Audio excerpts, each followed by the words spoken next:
भाभी का फर्ज।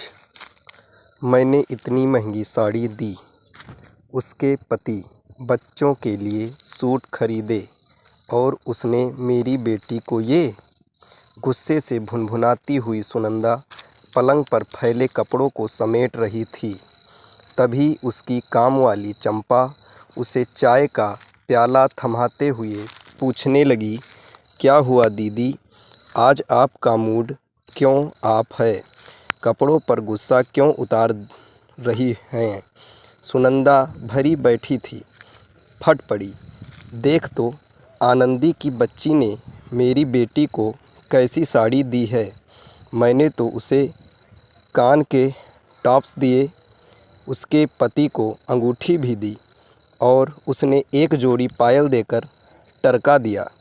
कंजूस कहीं की, अब तो उसे घर में घुसने ही नहीं दूंगी।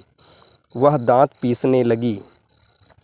चंपा एक पल को चुप रही, सुनंदा को देखती रही, फिर बोली, दीदी एक बात बोलें?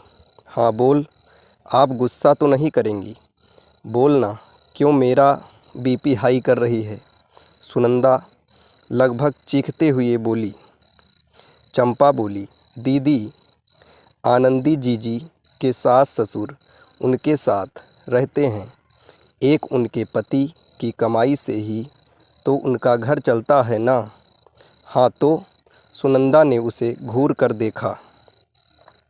चंपा बोली, छोटी मुँह बड़ी बात होगी, लेकिन ये बात तो सच है ना कि बिटिया के ब्याह में आनंदी जीजी ने ही पूरा घर संभाला हुआ था। हमें तो आपने रसोई में भिड़ा दिया था, लेकिन हमने देखा कि आप थक कर बैठ जाती थीं, तब आपकी ननद ही सभी मेहमानों का आवभगत करती थीं। बुरा न मानना, आपकी बहनें और भाभियाँ दीदी भी तो आई थीं, लेकिन एक हाथ नहीं हिलाया उन्होंने। बस आपकी ननद को आर्डर देती रहती।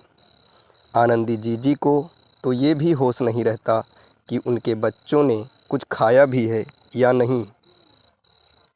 हाँ, ये बात तो तू सही कह रही है। सुनंदा का गुस्सा ठंडा पड़ गया था। चंपा कहने लगी, आपके मायके वालों ने तो पैसा खर्च करके ड्यूटी निभाई थी, लेकिन रिश्ता तो आपकी ननद ने ही निभाया था। बिटिया की विदाई तक वो एक पैर पर खड़ी रही थीं। रही बात लेन देन की, तो दीदी उनका परिवार आपसे बड़ा है और कमाई आपसे कम। ऐसे में कुछ कम हो गया भी तो क्या? आपके पास तो भगवान का दिया सब कुछ है। सास ससुर आपके रहें नहीं तो उनका मायका तो भाई का घर ही हुआ ना। अब इतनी सी बात पर ननद भाभी का रिश्ता थोड़े ही ख़त्म हो जाता है। फिर आप तो बड़ी हैं। हाँ मेरी नानी। सुनंदा हंसने लगी। चंपा से पूछने लगी, तू तो अभी बित्ते भर की है, फिर इतना ज्ञान कहाँ से? चंपा गंभीर हो गई, बोली, मेरी अम्मा के गुजर जाने के बाद मेरी भाभी ने ही मेरा कन्यादान किया था। कभी अम्मा की कमी महसूस नहीं होने दी उन्होंने। उसकी आंखों से आंसू बह निकले। अगले दिन चंपा काम निपटाकर अपने घर जाने लगी तो सुनंदा उससे बोली, सुन, मैं 3 नहीं रहूँगी, तू भैया का लंच तैयार कर दिया करना। बिटिया के पास जा रही है ना? चहकते हुए चंपा ने पूछा। हम बिटिया से मिलकर आनंदी के ससुराल जाऊंगी। भाभी का फर्ज भी तो निभाना है ना। मुस्कुराते हुए सुनंदा ने चंपा को देखा तो उसने भी अंगूठे से गुड का संकेत दे दिया। कहानी अच्छी लगे तो सब्सक्राइब करें, फॉलो करें और शेयर करें। बेल आइकन दबाना ना भूलें।